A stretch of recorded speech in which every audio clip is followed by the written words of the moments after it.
Priatelia, pozdravím vás z Ekaterinburga, dnes je nedela. Krásne počasie vonku, slnečno.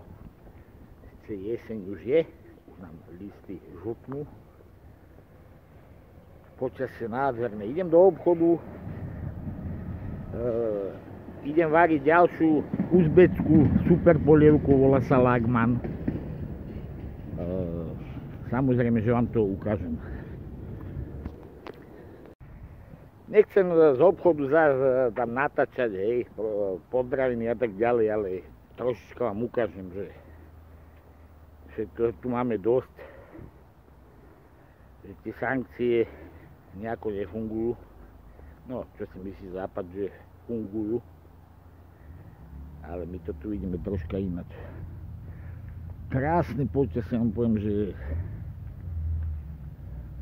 pozrite sa. Obloha úplne čistúčka. Lietadlo preletelo teraz. Takže ideme tam. Dnes je vlastne... Včera bolo iba 9 stupňov. Cez deň dnes je teplejšie. Takže počasíčko máme dobre. Pohoda. Takže priatelia, idem do toho obchodu, to je kúsok od môjho domu, obchod potraviny, idem tam, kúpim to, čo treba a budeme pokračovať ďalej. Takto to tu vyzerá. Ten vysoký dom dám, to je tam, kde ja bývam a obchod je tu. Tam je ešte jeden obchod bližšie, ale tam nie je taký výber korenín, ktoré potrebujem. Tak musím ísť sem, to sú všelijaké koreniny, ktoré potrebujem na tú polievku. Takže priatelia, pôjdeme do obchodu, trošku tam urobím nejaké videjko, trošička, nebudem to tam zase celé natáčať a to sa ľudia fakt po mne už dívajú, že čo to stále natáčam. Takže som zašiel do obchodu, potrebujem zelenú rečkovku. Čo to tu nikde nevidím. Tak to vidíte, všetko tu je. To sú potraviny obyčajné na sídlisku, dá sa tak povedať. A kde je tá rečka?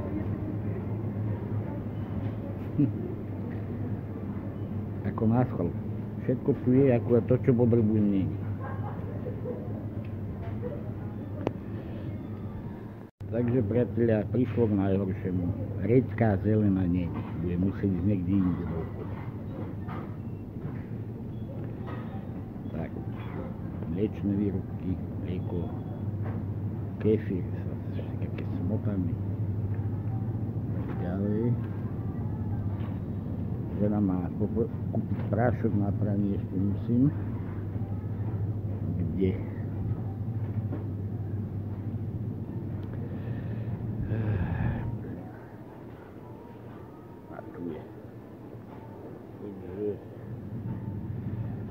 To pozrieme.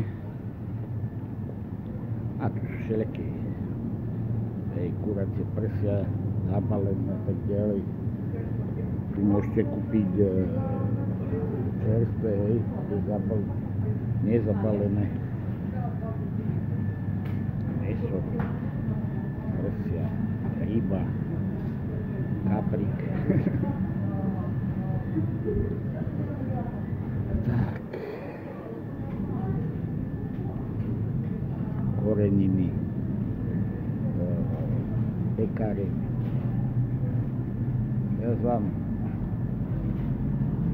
vidíte, v tejto peci pečú vlastne ten uzbecký chleba, takýto. Aj okrúhly. V tejto peci. Ináč je to fakt musím to doma urobiť, vám ukážem recept. Tu je olej od vymyslu sveta. Vidíte, obyčajný aj olivový. Tu sú koreniny. Tak, tu je pivo.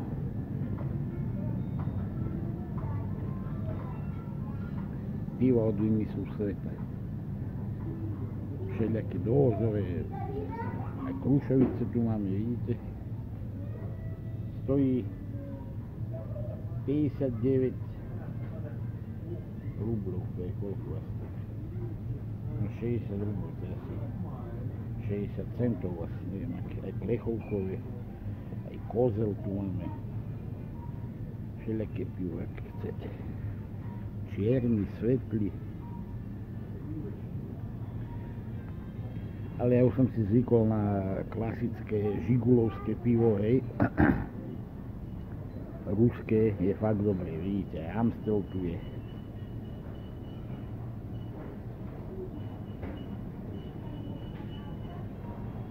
Toto je jedno z najlepších piv, žiguli. Mne najviac chutí. Aj toto je ruské tiež, Baltika 7, to je 12. A tu sú všelijaké čipsy, hlúposti, to my nejeme. Tu sú džusy. Aj tu. Zaujímavé, že v tomto obchode nepredávajú Coca-Colu. Ja ho nepijem. A v iných obchodoch je tá Coca-Cola. Prečo tu nechcú predávať, neviem. Vody. A tu je Coca-Cola. A ja som si myslel, že tu není. A tu je, takže tu je. Tie energetické hlúposti. A tu sú aj sladkosti, všelijaké čokolády. Všetko. Sankcie, čo? Všetko tu je. Všetko tu je, čo vám tam preto, tu sú také hlúposti. Tu si môžete kúpiť na váhu. Všelijaké čokoládky, cukríky. Na váhu to dáte, zoberiete si koľko chcete. Tu to odvážite. Ferrero, všetko, Merci, všetko tu je, priateľia. To, čo vám tam hovoria, strašné hlúposti. Tu sú torty a tak ďalej. Kde je alkohol? Tu je alkohol. Minule sa ma niekto pýtal, že koľko tu stojí nejaká vodka stoličná. No tak, vodky tu je, tu máte whisky, koniaky. Vidíte, všetko tu je.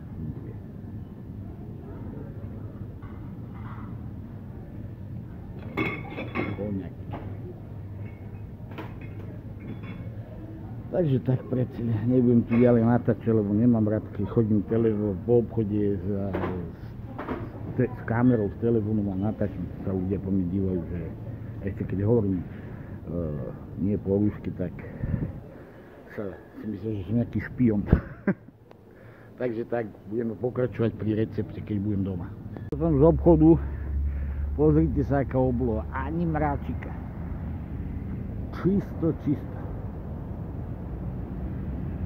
Paráda. Takže idem domov, priatelia, a ideme váriť. Priatelia, prišiel som domov z obchodu. Všetko som kúpil. Teraz si dám pred varením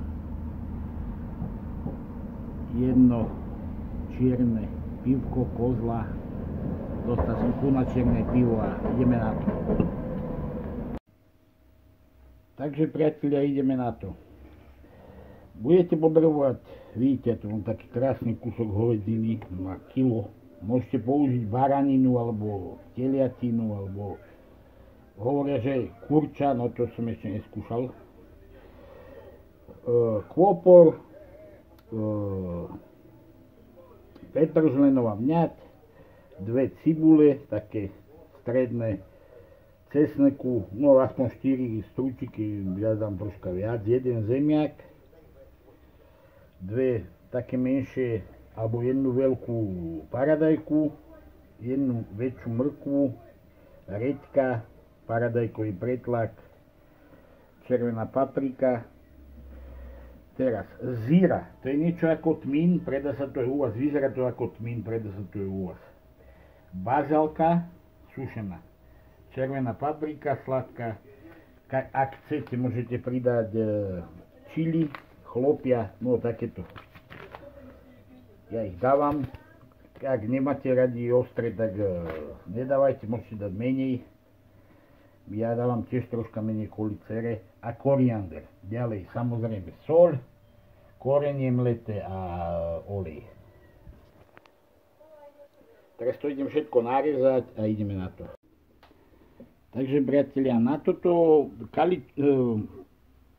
na tie potraviny, ktoré som ukazoval, ingrediencie, potrebujete 100 deci oleja. Riadne ho musíte rozpaliť.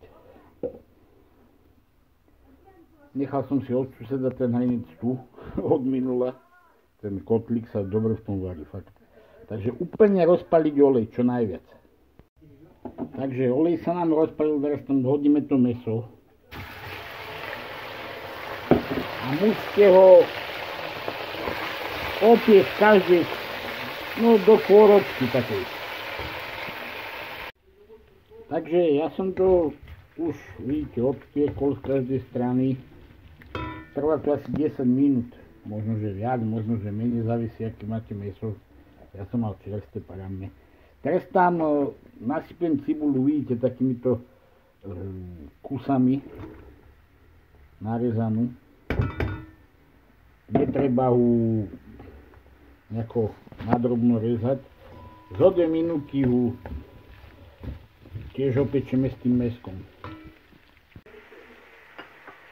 Tak priatelia, teraz asi po 2 minútach tam pridáme mrkvu.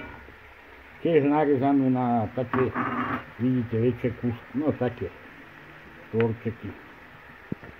A necháme to, celé to dobre premiešame a tiež to necháme smažiť sa spolu asi tak 3-4 minúty. Takže u nás prešlo asi 3 minútky. Teraz tam nasypete papriku, sladkú, červenú, reďku, zelenú reďku. Jej by malo byť asi tak 300-400 gramov.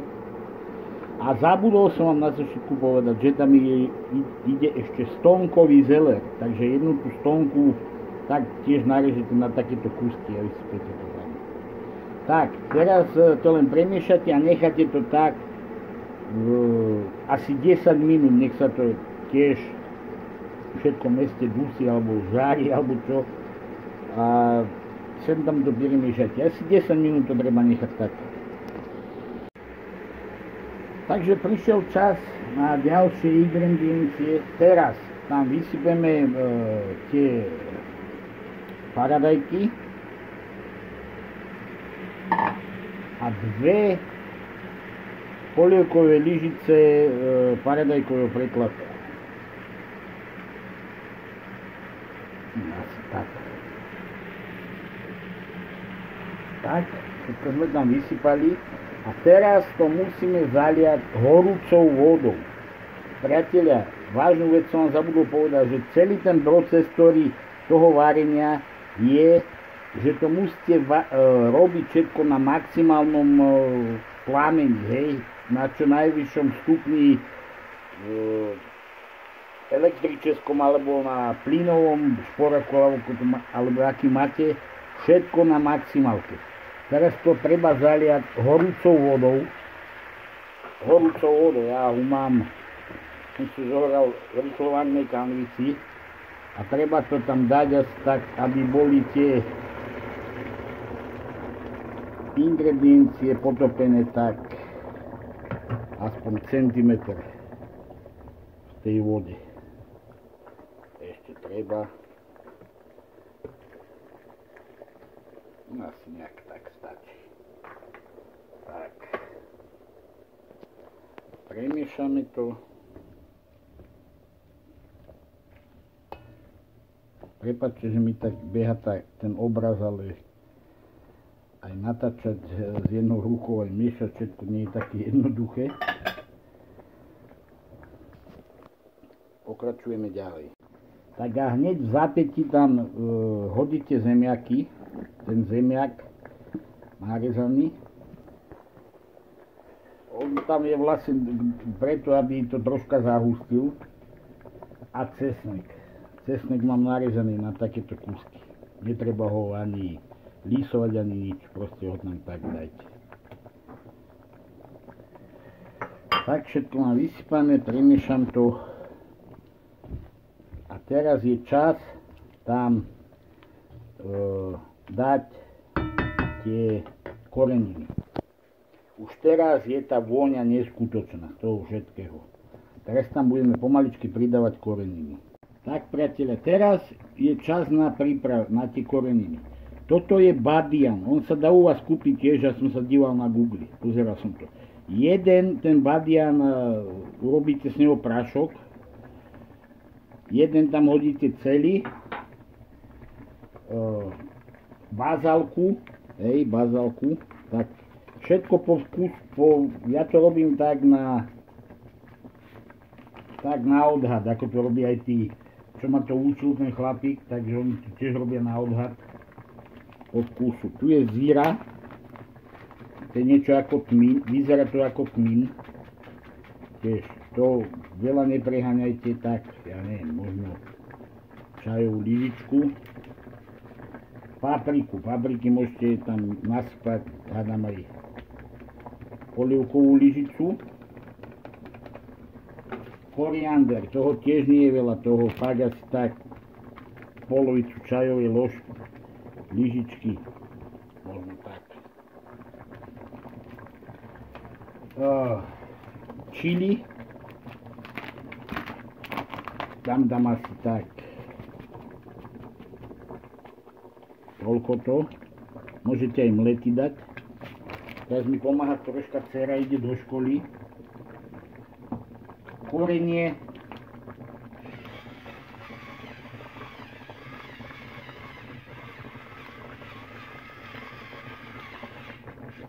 všetko po vkusu a soľ.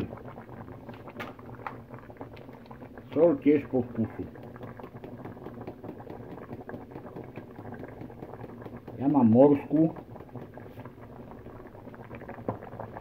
Tak, priatelia, to je všetko. A teraz to len urobíte na menší plameň, hej, na menší stupeň. A dusíte to až dovtedy, pokiaľ nebude to mäso mäkké. To je vôňa neskutočná. Takže tak, uvidíme sa troška neskôr. Takže priatelia, ja neviem, mäsko už je mekučké. Teraz tam pridám petrželnú vňať a kôpor. Premiešam to, nechám to ešte 5-10 minút povariť a je to. Ježiš, to je vôňa neskutočná. Neskutočná vôňa, priateľa. Musíte to vyskúšať a keď to vyskúšate, dajte mi vedieť.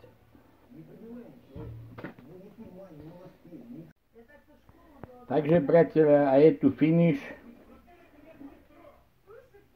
Čo sa týka tejto polievky Lagman, musíte si uvariť rezance.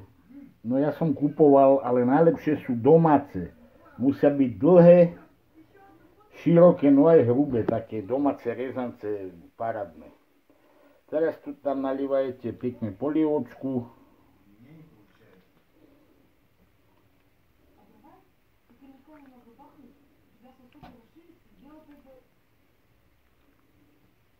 Troška viac sousa.